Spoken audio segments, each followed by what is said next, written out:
The impossible fix. Stellar Horizon Station hung in the darkness of space like a giant metal starfish, its 5 massive arms extending outward from a central hub. Each arm housed specialized repair bays, designed to accommodate vessels of all shapes and sizes from across the galaxy. Maintenance drones swarmed around the exterior, their work lights creating a constellation of moving stars against the station's gunmetal gray surface. Chief Engineer Maya Chen stood at the main viewport of the Central Operations Hub, her dark eyes scanning the approaching vessels. At 35, she'd already established herself as one of humanity's finest engineers, though she'd never expected to become the salvation for desperate alien ships. "Another busy day," remarked Operations Officer Liam Torres, as he joined her at the window. 3 more ships just jumped into the system requesting emergency docking privileges. Maya nodded, unsurprised. "Which species?" "2 Galarian freighters with propulsion issues and a Maraxian science vessel with life support malfunctions." "Put the Maraxian first. Life support is priority. Schedule the Galarians after the Korthos transport we're finishing in Bay 3.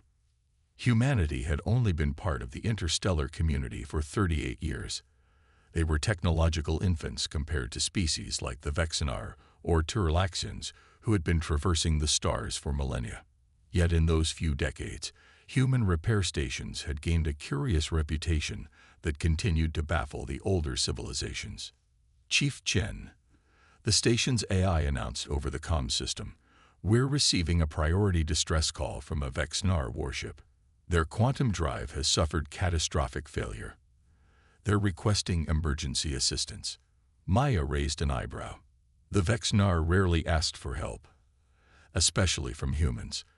Their crystalline ships with organic technology were notoriously complex, and they guarded their engineering secrets jealously. "They say they've been turned away from 3 other stations," the AI continued, "including their own outpost in the Ceres sector. Their own people turned them away." Liam asked incredulously. "Patch me through," Maya said, straightening her station uniform.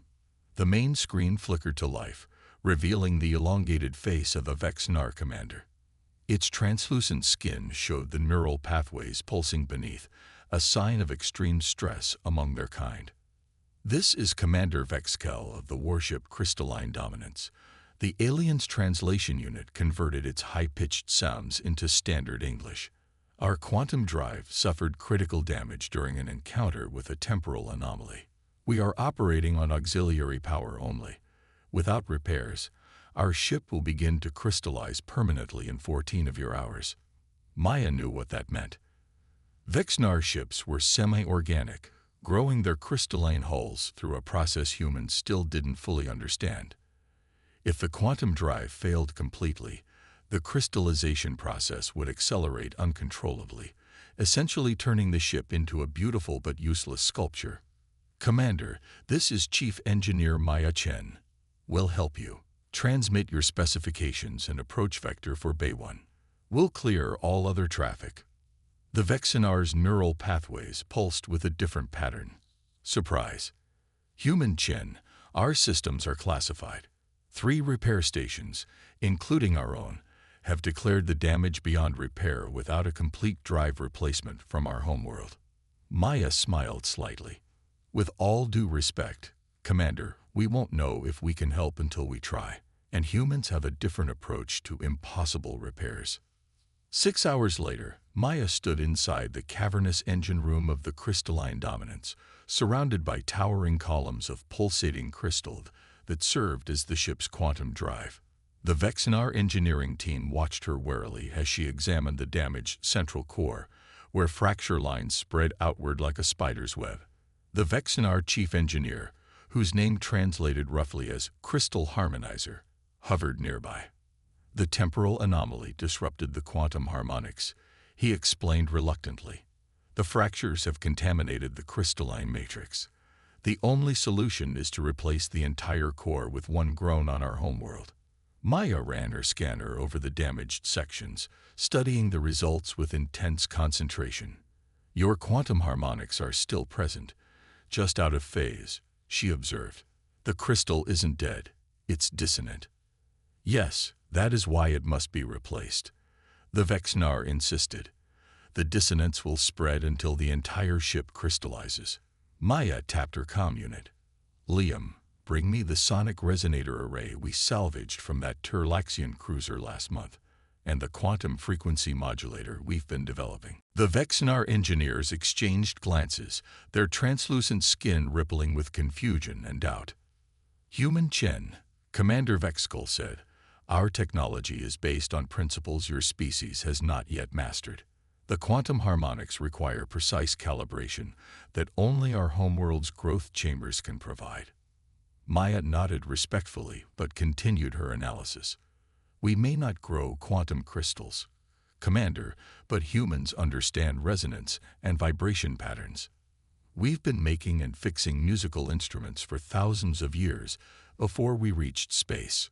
You compare our advanced drive system to primitive sound devices, another Vexnar engineer asked incredulously.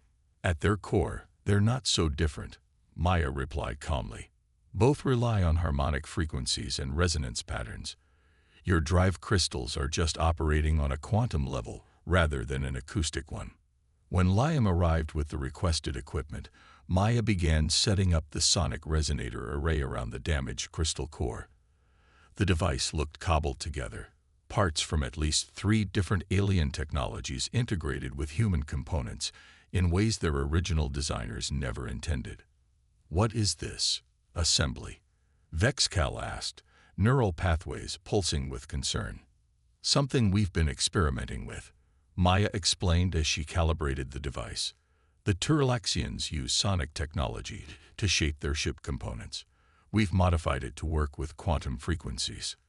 The Vexnar chief engineer moved closer, curiosity overcoming his skepticism. Even if you could detect the correct harmonic pattern, you cannot restore it. The crystalline matrix has been contaminated.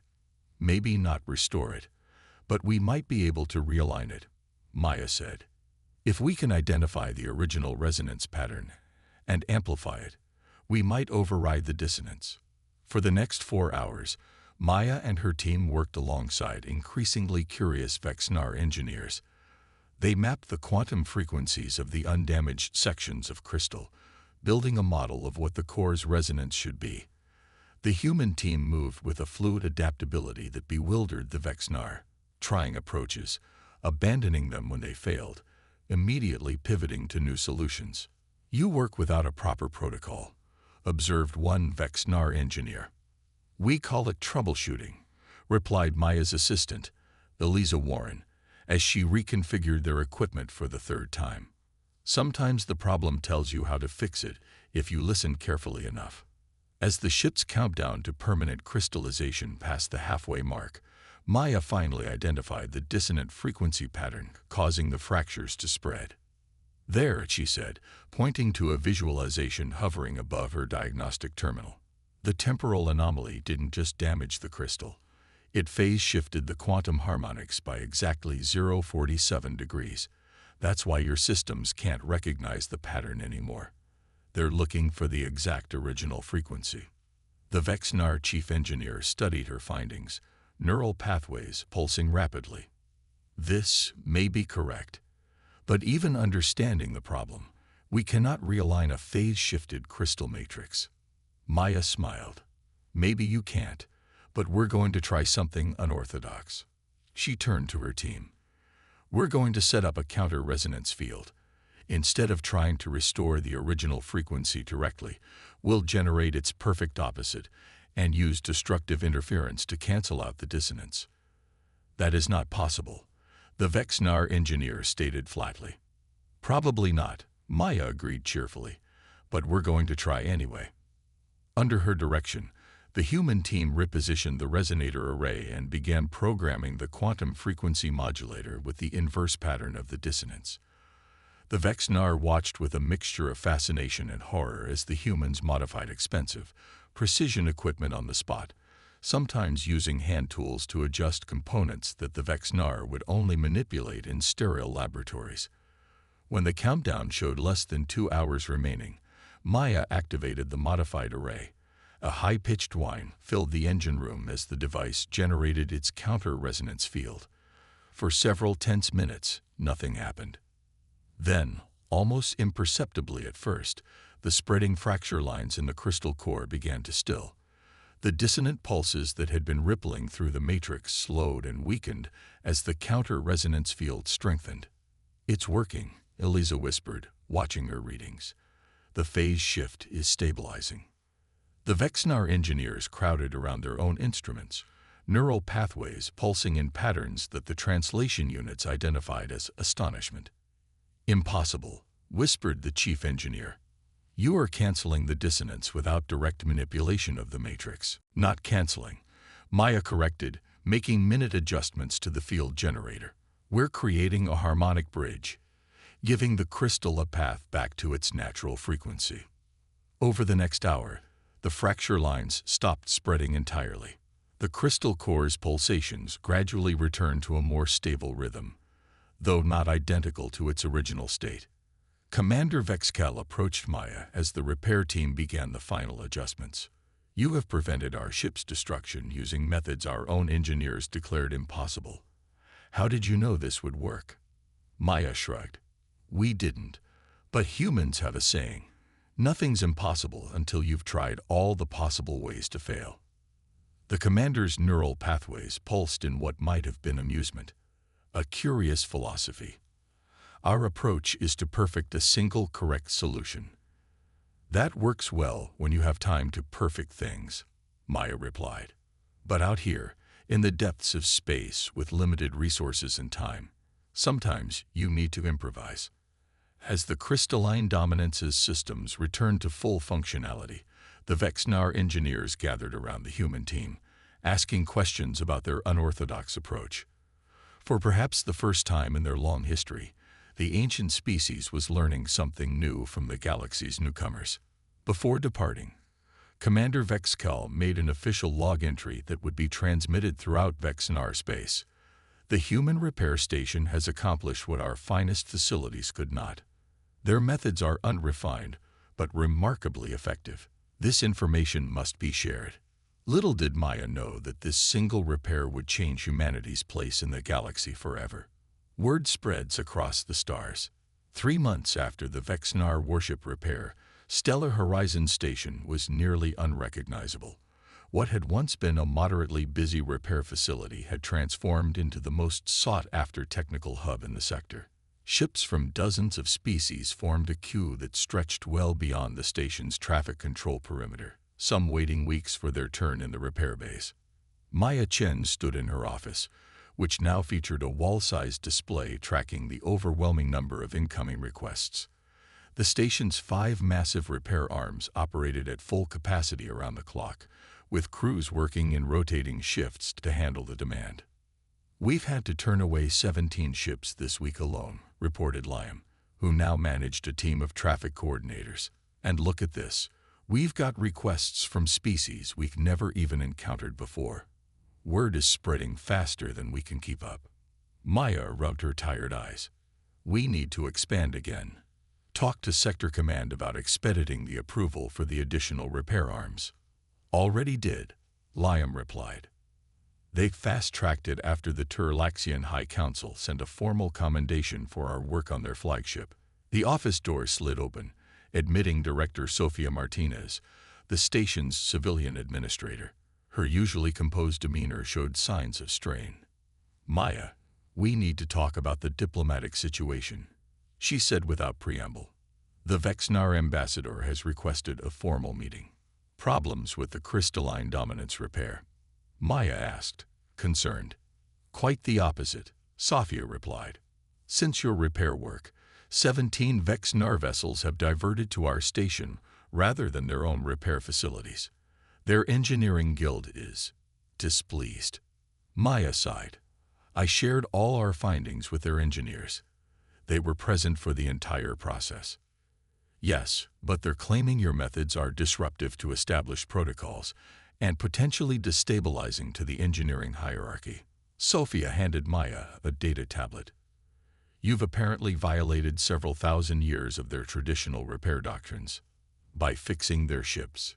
Maya asked incredulously. "By fixing them in ways their own engineers said were impossible," Sophia corrected. And it's not just the Vexnar. The Korthos Technical Consortium has filed a formal complaint that human repair techniques are chaotic and unpredictable, while simultaneously requesting that we share all our methodologies with them. Maya scrolled through the diplomatic messages with growing concern. They want our repair secrets, but there aren't any secrets. We're just flexible. That flexibility is threatening power structures that have existed for millennia, Sophia explained. Some species built their entire economic models around their specialized repair capabilities. Now ships are bypassing their facilities to come here. As they spoke, the station's AI announced another arrival.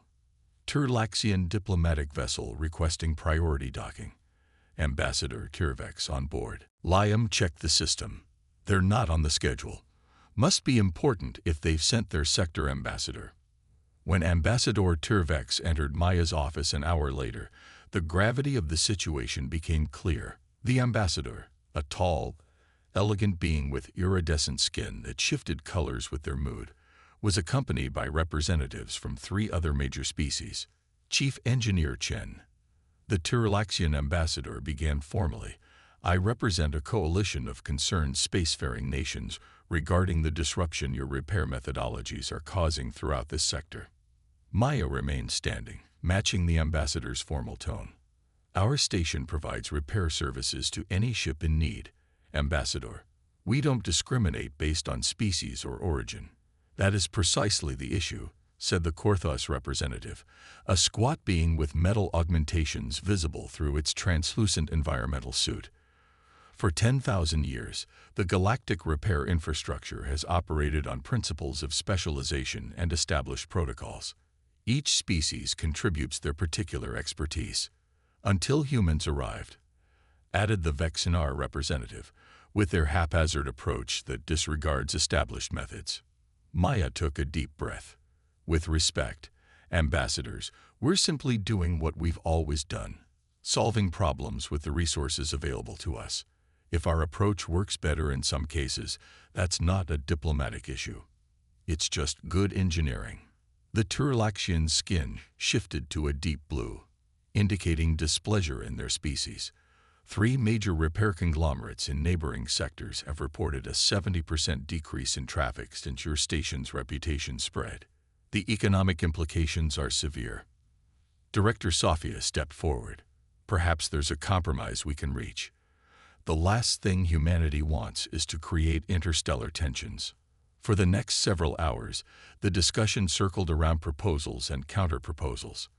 The alien representatives wanted humans to limit their repair services or specialize in only certain types of problems. Maya rejected these suggestions outright, arguing that restricting human ingenuity defeated the entire purpose of their approach. As the meeting reached an impasse, Maya suddenly had an idea. What if the issue isn't our repair capabilities, but the fact that they're only available here? She suggested. What if we could teach our approach rather than just implement it? The alien representatives exchanged glances. Explain, requested the Turlaxian ambassador, their skin shifting to a curious yellow-green. Human engineering isn't special because of any advanced technology or secret knowledge, Maya explained. It's our problem-solving philosophy that makes the difference. We could establish a teaching program. Invite engineers from your species to train alongside humans, learning our adaptive approach while sharing their specialized knowledge. The room fell silent as the ambassadors considered this proposal. You would share your methods freely, asked the Vexnar representative skeptically. Knowledge shouldn't be hoarded, Maya replied simply. And in return, we'd learn more about your technologies, making us even better at repairs. Everyone benefits. After intense negotiation, a framework emerged. Stellar Horizon would establish the Interspecies Engineering Exchange Program, welcoming engineers from across the galaxy while sending human technicians to learn at alien facilities. Rather than competing with established repair stations, humans would help them incorporate adaptive techniques into their specialized frameworks. 6 months later, Maya stood in the newly constructed training center on Stellar Horizon's newest arm, a massive facility designed specifically for interspecies collaboration. Engineers from 27 different species worked side by side, combining their varied approaches to tackle simulated repair scenarios. The first graduating class ships out next week, Liam said as they observed the training floor from an elevated walkway. 65 alien engineers returning to their home stations with human-style problem-solving skills, and 12 humans who now understand quantum crystalline propulsion systems, Maya added with satisfaction. Ambassador Turvex approached them, their skin now a pleased violet shade. Chief Engineer Chen, the Council has reviewed the preliminary results from our participating stations. Repair efficiency has increased by 38% across all participating facilities. Maya smiled. And that's just the beginning. Wait until they really internalize the human approach. Which is what, exactly? The ambassador asked curiously. I've observed your training programs, but I still don't fully understand what makes human engineering unique. Maya considered this for a moment. I think it's that we never forget that engineering is ultimately about people solving problems, not systems executing protocols. Humans have always had to make do with limited resources and imperfect technology. We learned to adapt because we had no choice. Below them, a team consisting of a human, a Vexenar, and a Korthos engineer had successfully repaired a damaged warp coil using a combination of traditional Vexenar precision techniques and improvised human solutions. Their colleagues applauded as the system came online. Your species was initially viewed as a curiosity in galactic society, the ambassador observed. Too young to have developed truly advanced technology, but somehow able to survive in a universe filled with ancient civilizations. Now I understand why. You've turned that youth into an advantage. We never learned to see certain problems as impossible. Maya agreed. When you don't know something can't be done, you sometimes find ways to do it anyway. As ships from across the galaxy continued to arrive at Stellar Horizon Station, the nature of their visits began to change. Many still came for repairs, but increasingly they came for knowledge, to learn the human approach to the impossible. Director Sophia joined them at the railing, datapad in hand. The Galactic Council has officially recognized human repair methodology as a distinct and valuable engineering discipline, she announced. They're calling it adaptive engineering and recommending its study across all major species. Maya watched as below them, alien and human engineers worked together, each bringing their unique perspectives to complex problems. The humans didn't have the most advanced technology or the longest history among the stars, but they had brought something equally valuable to the galactic community, the refusal to accept that some things simply couldn't be fixed. And in a universe where ships could travel faster than light, but still broke down in the depths of space, that stubborn human determination turned out to be exactly what everyone needed. In the main repair bay, a newly arrived Vexenar cruiser was being guided into position. Its captain had bypassed 3 of their own repair stations to reach Stellar Horizon, not because the humans had better technology or facilities, but because they had something far more valuable: the ability to see beyond established limitations and find solutions where none were thought to exist. That was humanity's true gift to the stars. Not the repairs themselves, but the reminder that the impossible was often just a problem no one had approached the right way yet.